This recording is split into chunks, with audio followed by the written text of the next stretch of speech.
ನಮಸ್ಕಾರ ಸ್ನೇಹಿತರೆ, ಜ್ಞಾನವಿ ಅಡುಗೆ ಮನೆಗೆ ಸ್ವಾಗತ. ಇದು ಹೇಳಬೇಕು ಅಂದರೆ ಹಳೆ ಕಾಲದ ರೆಸಿಪಿ. ನಮ್ಮ ಅಜ್ಜಿರೆಲ್ಲ ತುಂಬ ಮಾಡ್ತಾಯಿದ್ರು ಇದನ್ನು. ಟೇಸ್ಟ್ ಅಂತೂ ತುಂಬ ಚೆನ್ನಾಗಿರುತ್ತೆ. ಬದನೆಕಾಯಿ ಗೊಜ್ಜು ಮಾಡೋದು ತುಂಬಾ ಸುಲಭ. 5 ನಿಮಿಷದಲ್ಲಿ ರೆಡಿ ಮಾಡ್ಕೋಬೋದು. ಒಂದು 4 ಬದನೆಕಾಯಿ ತೊಗೊಂಡಿದ್ದೀನಿ, ಒಂದು 3 ಟೊಮಟೊ. ಹುಳಿ ಜಾಸ್ತಿ ಬೇಕು ಅಂದರೆ ಒಂದು 4 ಟೊಮಟೊ ತಗೋಬೋದು ಸಮ ಪ್ರಮಾಣದಲ್ಲಿ. ನನಗೆ 3 ಟೊಮಟೊ ಸಾಕಾಗುತ್ತೆ. ಅದಕ್ಕೆ ಈ ಥರ 3 ಟೊಮಟೊ ಕೂಡ ತಗೊಂಡು ಬದನೆಕಾಯಿ ಈ ರೀತಿ ಕಟ್ ಮಾಡಿ ಹಾಕ್ಕೊತಾ ಇದ್ದೀನಿ. ಒಂದು ಬದನೆಕಾಯಲ್ಲಿ 4 ಭಾಗ ಮಾಡ್ಕೊತ, 2 ಭಾಗ ಮಾಡಿದ್ರೆ ಸಾಕಾಗುತ್ತೆ. ಅಕಸ್ಮಾತಾಗಿ ಹುಳ ಏನಾರು ಇರುತ್ತೆ ಅಂದ್ಬಿಟ್ಟು ಅದಕ್ಕೆ ಈ ರೀತಿ ಕಟ್ ಮಾಡಿ ಹಾಕ್ಕೊತಾ ಇದ್ದೀನಿ.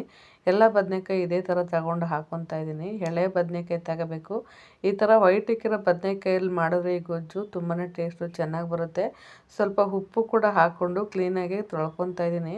ಉಪ್ಪು ಏನಕ್ಕೆ ಹಾಕೋದು ಅಂತಂದರೆ, ಅಕಸ್ಮಾತಾಗಿ ಬದನೆಕಾಯಲ್ಲಿ ಕಸರೆ ಏನಾರ ಇದ್ದರೆ ಅದು ಉಪ್ಪು ಹಾಕಿ ತೊಳೆಯೋದ್ರಿಂದ ಅಷ್ಟು ಕಸರೆ ಬರೋಲ್ಲ. ಅದಕ್ಕೆ ಉಪ್ಪು ಕೂಡ ಹಾಕ್ಕೊಂಡು ಬದನೆಕಾಯಿ ಮುಳುಗೋಷ್ಟು ನೀರು ಹಾಕ್ಕೊಂಡು ಟೊಮಟೊ ಹಣ್ಣು ಕೂಡ ಈ ಥರ ಕಟ್ ಮಾಡಿ ಹಾಕ್ಕೊತಾ ಇದ್ದೀನಿ. ನೋಡಿ, ಈ ರೀತಿ ಟೊಮಟೊ ಹಣ್ಣು 3 ಟೊಮಟೊ ಹಣ್ಣು ಕಟ್ ಮಾಡಿ ಹಾಕ್ಕೊಂಡು ಒಂದು ಸ್ವಲ್ಪ ಮೆಣಸಿನ್ಕಾಯಿ, ಒಂದು ಖಾರಕ್ಕೆ ಅನುಗುಣವಾಗಿ ಒಂದು 6ರಿಂದ 7 ಸಾಕಾಗುತ್ತೆ. ಖಾರ ಜಾಸ್ತಿ ಬೇಕು ಅಂದರೆ ಕೂಡ ಹಾಕೋಬೋದು. ಕುಕ್ಕರ್ ಕ್ಯಾಪ್ ಕ್ಲೋಸ್ ಮಾಡಿ ಒಂದು ವಿಸಲ್ ಬಂದರೆ ಸಾಕಿದು, ಜಾಸ್ತಿ ಬೇಡ. ಕೊತ್ತಂಬರಿ ಸೊಪ್ಪು, ಒಂದು ಗೆಡ್ಡೆ ಬೆಳ್ಳುಳ್ಳಿ, ಒಂದು ಅರ್ಧ ಗೆಡ್ಡೆ ಈರುಳ್ಳಿ, ಸ್ವಲ್ಪ ಕರಿಬೇವು, 1 ಸ್ಪೂನು ತೆಂಗಿನಕಾಯಿ ತುರಿ. ಕುಕ್ಕರ್ ಕೂಗೋಷ್ಟರಲ್ಲಿ ಕುಕ್ಕರ್ ಕೂಡ ಕೂಗೈತೆ, ತಣ್ಣು ಕೂಡ ಆಗೈತೆ.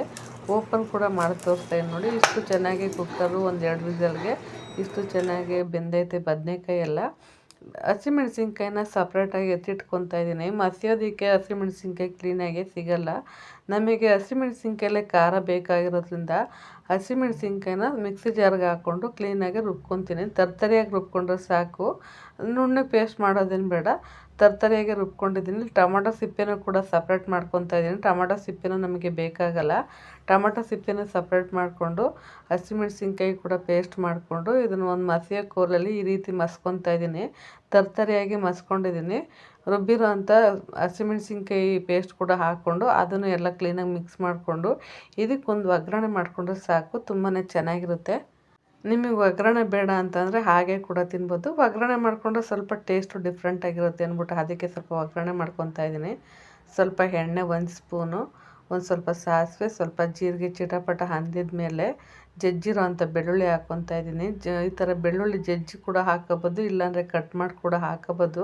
ನಾನಿಲ್ಲಿ ಸಿಪ್ಪೆ ಸಮೇತನೇ ಹಾಕ್ಕೊಂಡಿದ್ದೀನಿ. ಈ ಥರ ಸಿಪ್ಪೆ ಸಮೇತ ಹಾಕೋದ್ರಿಂದ ಟೇಸ್ಟು ತುಂಬ ಚೆನ್ನಾಗಿರುತ್ತೆ. ಮತ್ತು ಕಟ್ ಮಾಡಿರೋಂಥ ಈರುಳ್ಳಿನ ಹಾಕ್ಕೊಂಡು ಜಾಸ್ತಿ ಏನು ಹುರ್ಕೊಳ್ಳೋದು ಬೇಡ, ಕಲರ್ ಚೇಂಜ್ ಆಗೋವರೆಗೂ ಹಾಕಿ ಒಂದು ಅರ್ಧ ನಿಮಿಷ ಹುರ್ಕೊಂಡ್ರೆ ಸಾಕು. ಕರಿಬೇವು ಕೂಡ ಹಾಕ್ಕೊಂಡು ಹುರ್ಕೊಂಡಿದ್ದಾದಮೇಲೆ ತೆಂಗಿನಕಾಯಿ ತುರಿನ ಹಾಕ್ಕೊಂಡು ಹುರ್ಕೊತಾ ಇದ್ದೀನಿ. ಇದಂತೂ ತುಂಬಾ ರುಚಿಯಾಗಿರುತ್ತೆ, ಟೇಸ್ಟು ಅದ್ಭುತವಾಗಿರುತ್ತೆ. ಅನ್ನ, ಮುದ್ದೆ, ಚಪಾತಿ, ರೊಟ್ಟಿ ಕೂಡ ತಿನ್ಬೋದು ಈ ಗೊಜ್ಜಲ್ಲಿ, ಅಷ್ಟು ಚೆನ್ನಾಗಿರುತ್ತೆ. ಸ್ವಲ್ಪ ಅರಿಶಿನ ಪೌಡ್ರು 1 ಚಿಟಿಕೆ ಹಾಕ್ಕೊಂಡ್ರೆ ಸಾಕು. ಅರಿಶಿನ ಪೌಡ್ರು ಜಾಸ್ತಿ ಕೂಡ ಬೇಕಾಗಲ್ಲ.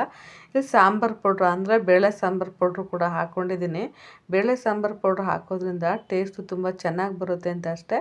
ಇದು ಬೇಳೆ ಸಾಂಬಾರು ಪೌಡ್ರು, ತೆಂಗಿನಕಾಯಿ ತುರಿ 2 ಆಪ್ಷನಲ್ ಅಷ್ಟೇ. ಬೇಕಂದ್ರೆ ಹಾಕೋಬೋದು, ಇಲ್ಲಾಂದ್ರೆ ಸ್ಕಿಪ್ ಕೂಡ ಮಾಡ್ಬೋದು. 2 ಹಾಕ್ಕೊಂಡ್ರು ಟೇಸ್ಟು ಅದ್ಭುತವಾಗಿ ಬರುತ್ತೆ. ಇದನ್ನೆಲ್ಲ ಹಾಕ್ಕೊಂಡು ಕ್ಲೀನಾಗಿ ಮಿಕ್ಸ್ ಮಾಡ್ಕೊಂಡಿದ್ದಾದಮೇಲೆ ಇದಕ್ಕೆ ರುಚಿಗೆ ತಕ್ಕಷ್ಟು ಉಪ್ಪು ಕೂಡ ಹಾಕ್ಕೊತಾ ಇದ್ದೀನಿ. ಇದಂತೂ ಹಳ್ಳಿಗಳ ಕಡೆ ಈ ಥರ ಮಾಡಿಕೊಂಡ್ರೆ 1 ಮುದ್ದೆ ತಿನ್ನೋ ಜಾಗದಲ್ಲಿ 2 ಮುದ್ದೆ ತಿಂತಾರೆ, ಅಷ್ಟು ರುಚಿಯಾಗಿರುತ್ತೆ ಇದು ಬದನೆಕಾಯಿ ಗೊಜ್ಜು.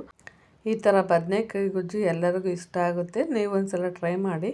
ಕೊತ್ತಂಬರಿ ಸೊಪ್ಪೆಲ್ಲ ಹಾಕ್ಕೊಂಡು ಮಿಕ್ಸ್ ಮಾಡಿಕೊಂಡು ಸ್ಟವ್ ಕೂಡ ಆಫ್ ಮಾಡ್ಕೊಂಡಿದ್ದೀನಿ. ಇದು ತುಂಬಾ ಚೆನ್ನಾಗಿರುತ್ತೆ, ರುಚಿ ಅಂತೂ ಮರೆಯಲ್ಲ. ಒಂದ್ಸರಿ ಮಾಡಿದ್ರೆ ಮತ್ತೆ ಮಾಡಬೇಕು ಅಂತ ಅನ್ಕೋತೀರ, ಅಷ್ಟು ರುಚಿಯಾಗಿರುತ್ತೆ.